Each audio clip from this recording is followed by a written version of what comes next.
What's good people? Welcome back to the Coffee Bar.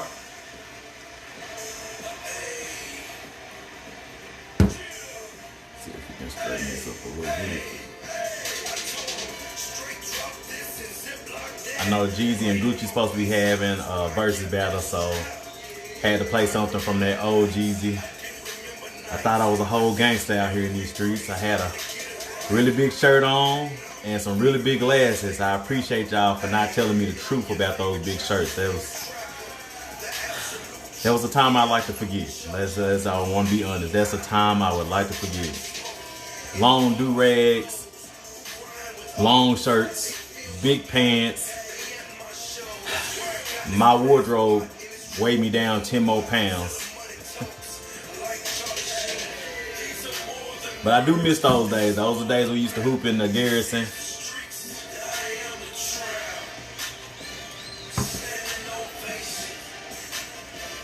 This is a good one. It's a basic one, but it's a good one. It is actually purple. I don't know if y'all can see that, but it is actually a purple tint. Shout out to the bros. They found us. They just passed. Special shout out to Kenneth Gatewood, that's my bro.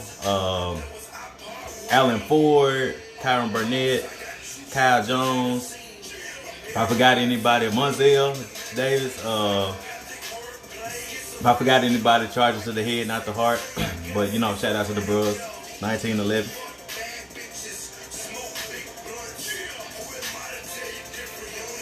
Gonna wait for a few more people to get in here, and then we'll go ahead and start everything up. Keep y'all up on this entertainment news. Unfortunately, I think I've been hearing whispers here and there about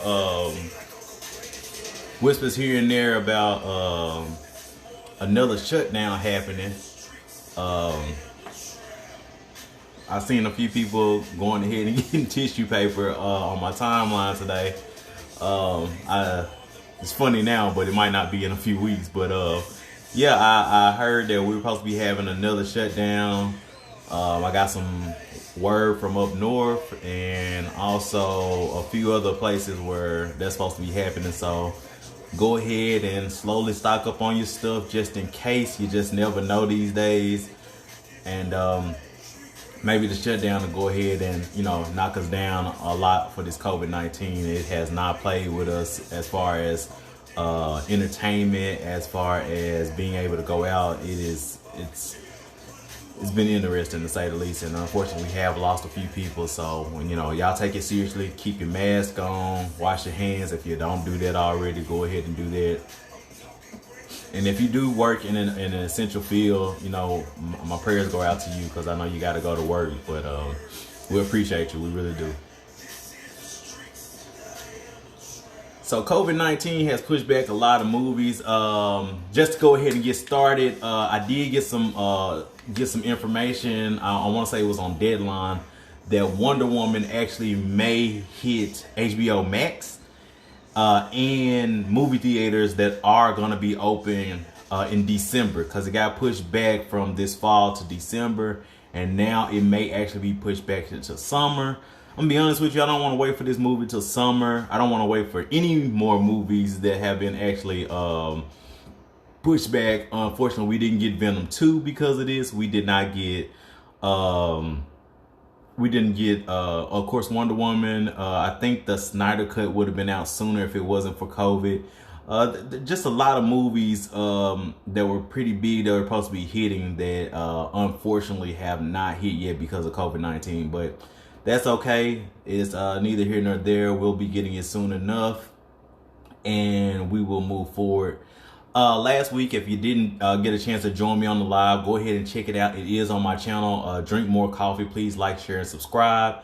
But we did talk about a few things. Rick and Morty. We talked about the new series that are supposed to be hitting Disney Plus right after Mandalorian stops, starting with WandaVision and trickling on down into Loki. And I think all of this is going to be really good for 2021. Like I stated before earlier, I hope that you know, if we do the shutdown, that it does go ahead and dwindle down the numbers enough where we can start opening everything up for real, and people aren't as afraid to get out and do things anymore, and that way, you know, movies can go ahead, because I love movies, and I have not been able to enjoy the movies like I wanted to because of COVID. Unfortunately, has shut down a lot of big budget films. I know Fast and the Furious has been pushed back and all of this stuff. So it, like I said earlier, it is what it is. But yeah, that's what we talked about last week. But let's go ahead and talk about this week. Actually, as a matter of fact, a lot of things actually went ahead and went down. We did get, first and foremost, the Mandalorian Season 2, Episode 3. I definitely did enjoy this episode. I actually was talking about this with a one of my friends on Facebook. Hopefully he's a subscriber. But one, he actually did mention that the cliffhanger was a little choppy, and I gotta agree with him on that. But I also gotta play devil's advocate here and say, a lot of these shows are starting to follow suit like Amazon did, and instead of dropping everything at once like they used to do, like with Netflix, with, you know, the Marvel series, Luke Cage, Daredevil, and all those. They used to drop it all at once, and then you binge watch it, and then you don't have anything else to watch, or as far as that goes. Well, now, like The Boys did, the Mandalorian is doing it as well, is dropping it week by week, dropping it episode by episode, which I enjoy that that format. That makes me feel like I don't have to binge, because two things. Number one, people spoil a lot of things.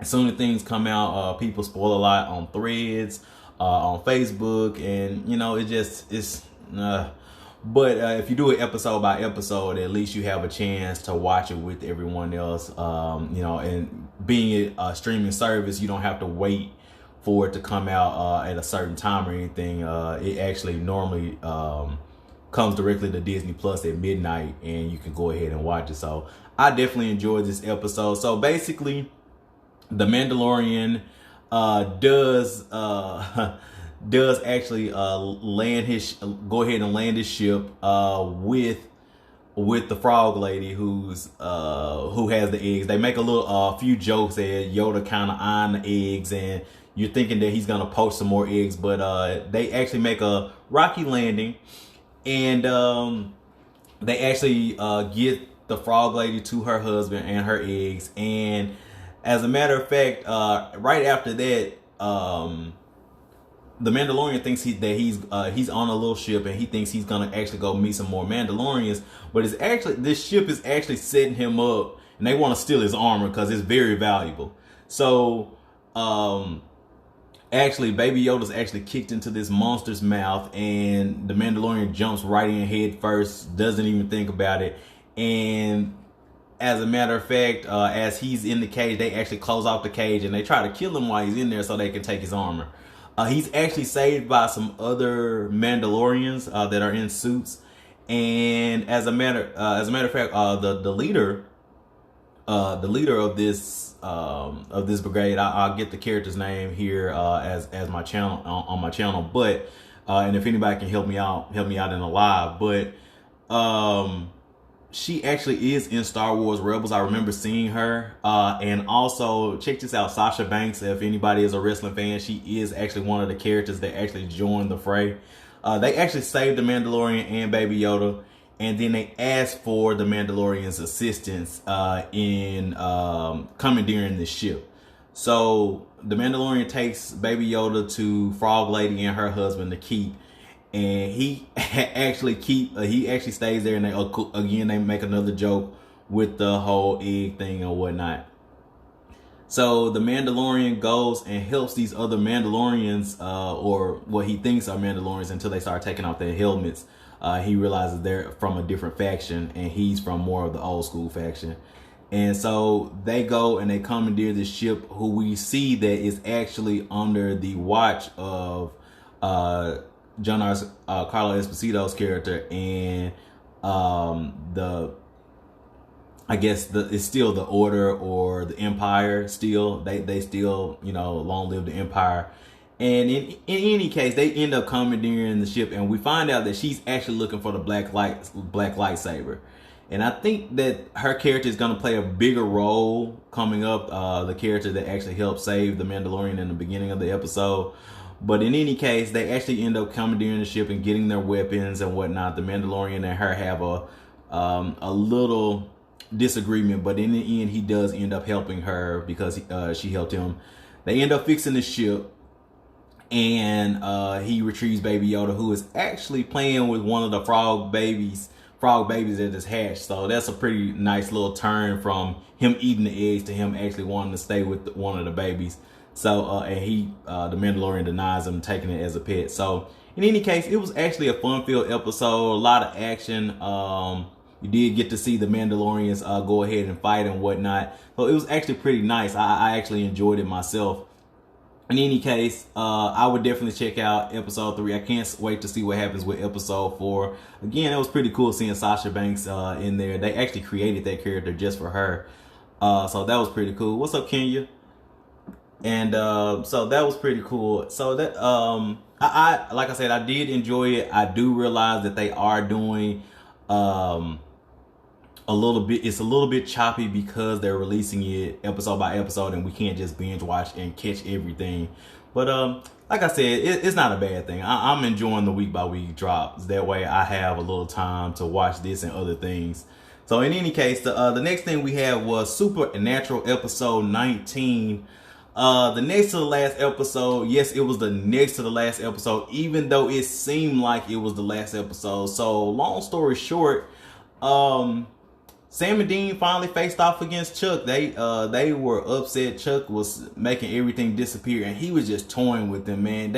Every single time they saw something or they found a glimmer of hope, i.e. they found the dog, and they felt like that Chuck didn't get everybody, and Chuck was just watching them, waited for them to have this little glimmer of hope, and then he snaps away the dog, dusts the dog, and you can just see the frustration in Dean, especially in his face, because he's just sick of Chuck at this point. And so the boys and Chuck actually, the boys go and regroup. They have their little face off in the beginning, and the boys go and regroup at the bunker. And Michael decides that he wants to help them. Well, as a matter of fact, Lucifer comes and he acts like he's Castiel, but he's not. Of course, he's not. But he actually comes in and he tells them, hey, you know what? I got a gift for you guys. And not only do I have a gift for you all, I'm going to help you beat Dad. Michael is upset because God actually, or he thought that God actually sent Lucifer to actually retrieve the book, and he just gets really jealous or whatnot. And so Jack is there, and he's just kind of standing around at this point, seemingly not serving a purpose at this point.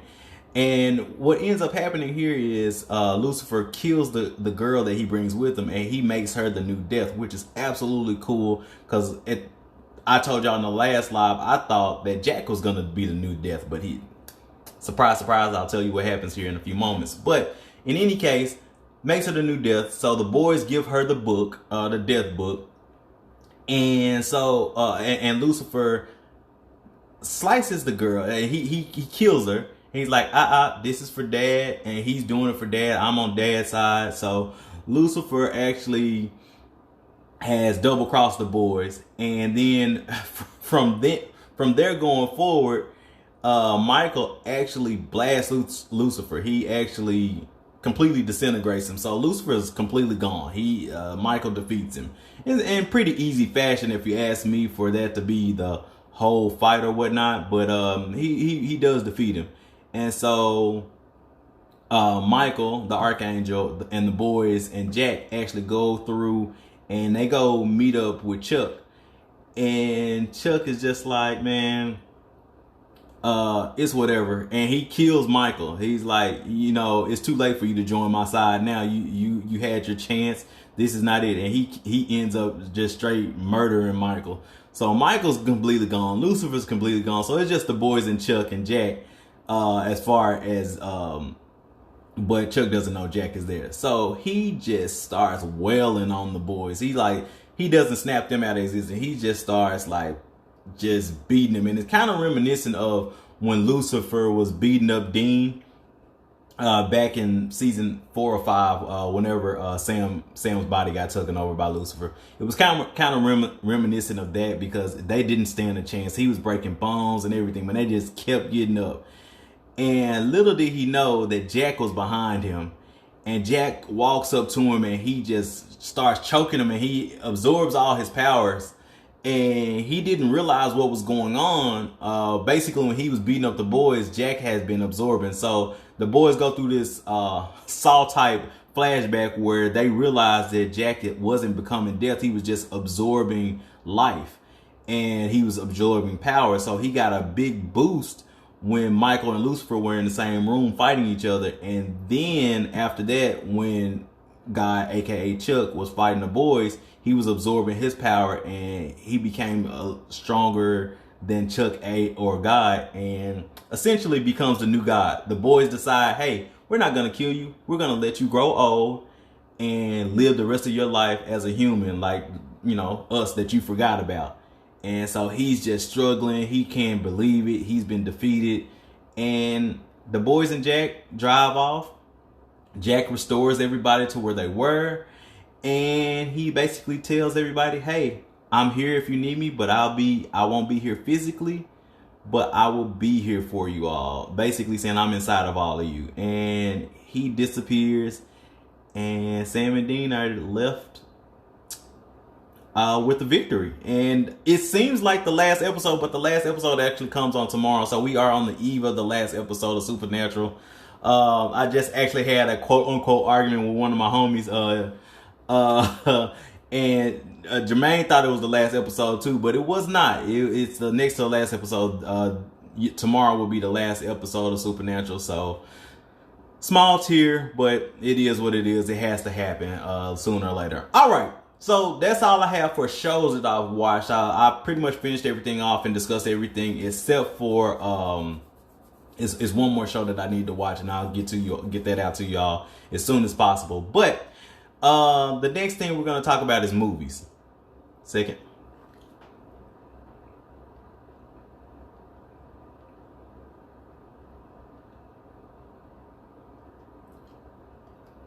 All right. So the first movie that I did go ahead and watch, I definitely would recommend it. It's called The Impossible. If you haven't seen it, it's a 2012 movie. It's on Netflix, one of the higher rated movies or higher trending movies right now. But I would definitely go ahead and check it out. It has a young Tom Holland in it before he was Spider-Man. It has Ewan McGregor, who's actually Obi-Wan Kenobi. If you watch the second trilogy of the Star Wars, he's Obi-Wan Kenobi. And also, it's basically a movie about they go on a small family trip right on Christmas Eve and back in 2004, and this huge tsunami hits where they're staying at the resort that they're staying, and they basically have to fight against all odds. Not only time, because I mean the mom is completely injured. She actually was nominated for an Academy Award for her acting in this. So it was actually really good. Naomi Watts, she did really well in this, taking care of her son Lucas, who was played by Tom Holland. And I mean, they fight against all odds and everything to get themselves back together. I definitely would recommend it. I know I posted it yesterday that I watched it, and somebody said it made them shed a tear. It didn't make me shed a tear, but I will say it was definitely heartfelt, and I definitely loved the writing and the pacing on it. It definitely kept me glued to the TV, because at first I was like, The Impossible, because somebody actually inboxed me and told me to watch it. I definitely take you guys' opinions, so inbox me, leave in the comments what you all want me to watch. I definitely watch it. And I was like, man, I'm not trying to, and I was glued to it the entire time. So yeah, definitely go ahead and check out The Impossible if you don't have anything to watch. It's really good. Next on the list, I was able to actually go ahead and check out Jingle Jangle, The Journey of Christmas. That actually was a really good movie. It was definitely heartfelt, uplifting. I definitely liked the acting by Forrest Whitaker. Keegan Keeves in this movie. Actually, one of the producers is John Legend for this movie, so check that out. It was actually really good, and introducing Madeline Mills, who plays Journey, the granddaughter of Mr. Geronicus. Correct me in the comments. Geronicus Jangle is actually a toy inventor, and he's really good at it, and he seems to be neglecting one of his workers, who's later on played by Keegan Key. And his worker, after Mr. Jangle creates this toy called the Matador, the Matador actually coerces Key's character. His name is Gustafsson, and he actually coerces him into stealing Jangle's inventions. And he does. And the crazy thing, because he's feeling like he's been neglected, and he steals his inventions, and basically unfortunately Jangle, he hits a rough spot. He can't see the quote unquote magic anymore. He can't invent anymore. He just has this mental block, and he doesn't believe anymore, loses all faith. And then to top it all off, his wife passes away while all this is going on, and just kind of a sad, kind of somber type thing that's going on here. But the pacing actually keeps you watching. The songs, and actually the movie is very self-aware. As a matter of fact, Forrest Whitaker, as the older Jangle, actually says, you know, you have backup dancers, because this woman is kind of singing to him, kind of showing her display of love for him, and he's pretty self-aware that, you know, where these backup dancers come from. But pretty funny stuff. A lot of songs. It's definitely a musical. I definitely loved it. I'm not gonna spoil the ending for you all, but like I said, really good. The framing device is, you know, a grandmother reading a story to her grandkids, and it's actually pretty nice, surprising ending. Like I said, very heartfelt, very uplifting. I definitely would recommend it to anybody who's looking for Christmas movies to watch already. Go ahead and check out Jingle Jangle. It's actually pretty good. Moving on from there, because Jingle Jangle actually, I feel like it's gonna be pretty good, because I mean, as far as categories go, maybe win an award or two as far as musical. Because last year Netflix launched Klaus, who actually won Academy Award for best animation, full feature animation. So that was actually pretty cool. Klaus is really good. Actually has J.K. Simmons. If you don't know who that is, he played in Whiplash. He's the mean teacher. Or if you don't know him from there, you probably know him from the original Sam Raimi Spider-Mans. He was actually J. Jonah Jameson, the guy with the big box cut that was the boss of Peter Parker. So J.K. Simmons is actually plays Klaus, and go watch that if you haven't. It's a nice Christmas movie as well. Like I said, on my Facebook feed, Netflix 2 for 2 with original Christmas stories. All right, moving forward, we got Freaky, which I absolutely loved. I've been kind of raving about seeing it, and Freaky was definitely a good one for me.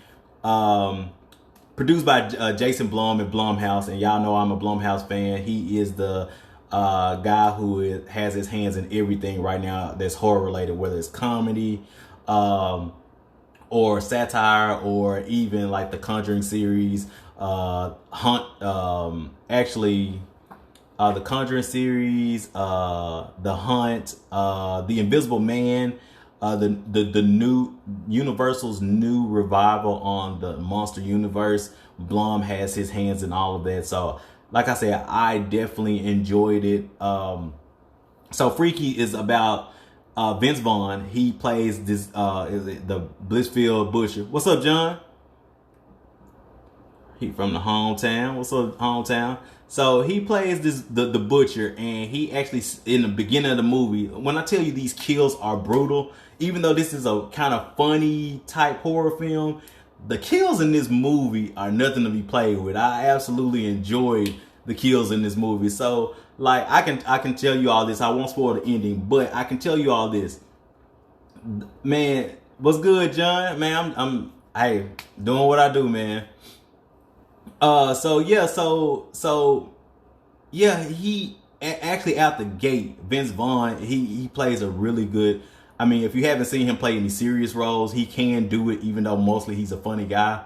But man, he comes through and he breaks a tennis racket and then puts it back together in this guy's head. Like, it's absolutely crazy, like the kills on here.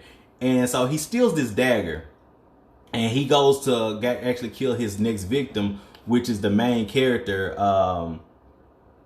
Millie, played by Catherine Mills, and Millie is stabbed in the arm, and they notice that he's actually injured just like she is, and she actually gets away.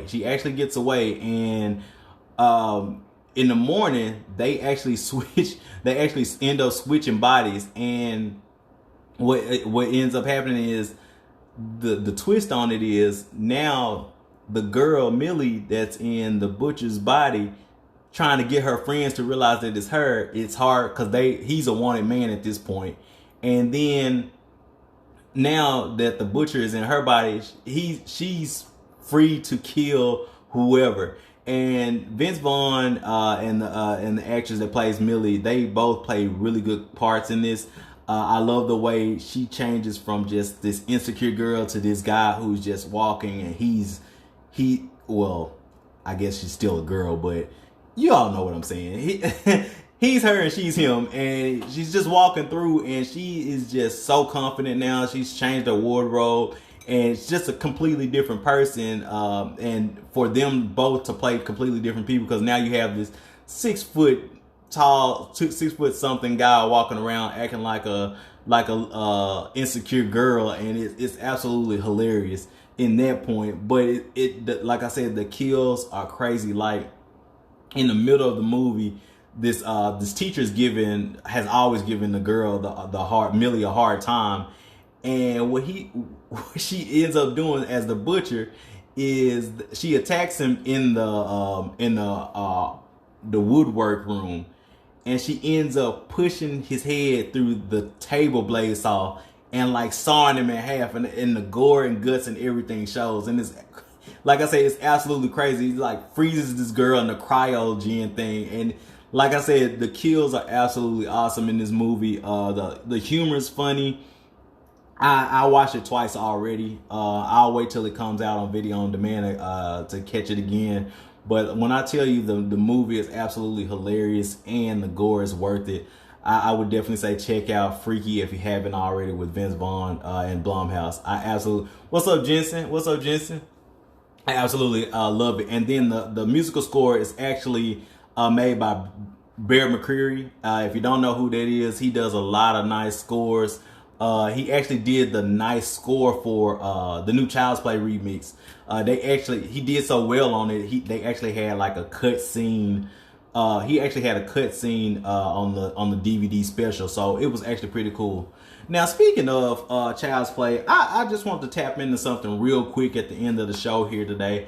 I want to start saying, man, guys, we have got to start enjoying movies for ourselves and stop listening to the critics and outside sources. Jensen, I'm glad you came on here, man, because I wanted to give you a shout out. I know you had said for people to stop hating on the Man of Steel, and I actually want to take it a step further and say this: like, if you see that a movie is bad, okay, you don't have to spend your money on it, but don't automatically start trashing the movie because the critics or the people who have seen it are already saying that the movie is trash. Man of Steel is a good example. Man of Steel, to me, was a really good take on Superman. And I know a lot of people was like, it was too dark and he was brooding and this, that, and the other, and that's Batman's thing. But I mean, how would you feel if you were, an alien from a completely different planet and you were basically alone? You can't talk to anybody about what you're going through. I mean, you wouldn't completely be upbeat all the time. So it kind of explored that, and I liked that take on Superman and Man of Steel. And with that being stated, I had a discussion with one of my friends, Antoine, on here, and he was saying, I asked everybody what was their favorite Child's Play movie, and they were just kind of saying that they didn't he was just kind of saying he really he didn't really enjoy the remake. And I was like, did you not enjoy the remake because of your bias, or did you just not enjoy the movie? Because the movie itself is pretty self-aware. It's basically what happens when smart devices get a little too much power. What's up, Whitney? Appreciate you joining the live. But yeah, like I was saying, man, don't let your bias, or your nostalgia of the old properties. Now, I do have my own thoughts about how they did the creator Don Mancini, and kind of, in my view, left him out of the creative process of everything, and then try to give him toss him a bone on the producer credit. I didn't agree with that. But as far as a remake goes, I'm okay with remakes, and I don't hold on to nostalgia to say, okay, the movie is bad, because actually the new Child's Play remake, it wasn't that bad of a movie. I wouldn't give it over a 7, but it wasn't like a 2 or anything like that, like some people are saying. And like moving forward, I do, Jensen, again, I'm glad you're on here. I do owe you an apology, because Dark Phoenix, I actually sat down and watched it twice. Last week. Was not that bad of a movie, as well as New Mutants. Neither one of those movies was any worse than the first X-Men movie. So I think sometimes we get a little caught up into what, the media is saying about a certain movie, or the critics are saying about a certain movie, and we don't enjoy the movie for what it is. We try to read too much into it. We try to be the ultimate critic and try to dissect the movie. And really, the movies aren't that bad. So, man, from me to you, from a guy who does dissect movies and tries to find loopholes, anybody who's watched a movie with me knows I will find a loophole if there's one. But if you just sit down and just enjoy the movie, enjoy the movies, man. The New Mutants, I just seen a thread not too long ago. They were like, this movie was absolute trash. It really wasn't. It had a nice concept. The writing was a little clunky, but what do you expect from a movie that was pushed back like 13 times? Like, the actors and the people in it were great. So like I said, enjoy the movie for what it is, and let go of the the politicking and stuff like that, because that's how we miss out on good movies, and not only good movies but possible sequels, because we listen to outside sources. Anyway, I appreciate you all joining me here at the Coffee Bar. It's your favorite bartender, A5 Cup of Coffee. Please like, share, and subscribe at Drink More Coffee on YouTube. If you didn't catch all of this one, please go check it out on my channel. It will be uploaded by tomorrow morning with all the descriptors on there. Again, I appreciate you all coming out and joining me on the live. Y'all like, share, and subscribe this one as well. Y'all have a good one. It's been wonderful. Peace.